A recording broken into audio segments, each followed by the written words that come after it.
Jeshi la Polisi mkoa wa Mwanza tumekuwa tukisikia taarifa zinazosambaa maeneo mbalimbali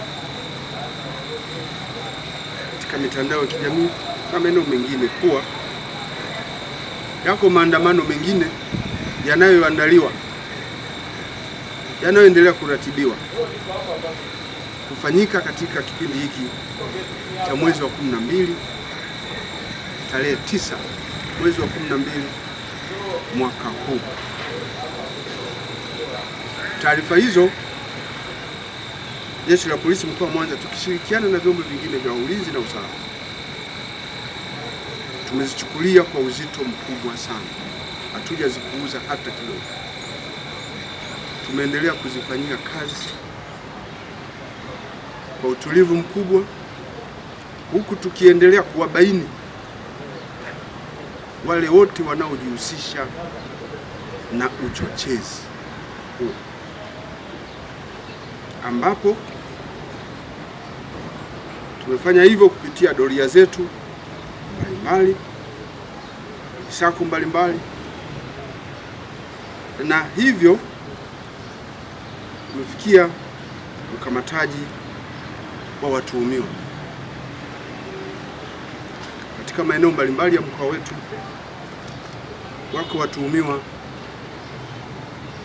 116 wanaendelea kuhojiwa kwa uchochezi huo.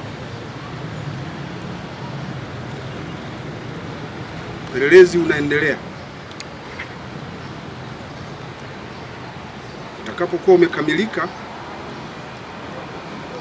hatua za kisheria dhidi yao zitachukuliwa. Jeshi la Polisi katika mkoa wa Mwanza inawaomba wananchi kuendelea kutoa taarifa dhidi ya watu hao ambao wamelenga kuendeleza vitendo vya uvunjifu wa amani, wamelenga kusababisha kuondoka kwa utulivu na usalama katika mkoa wetu.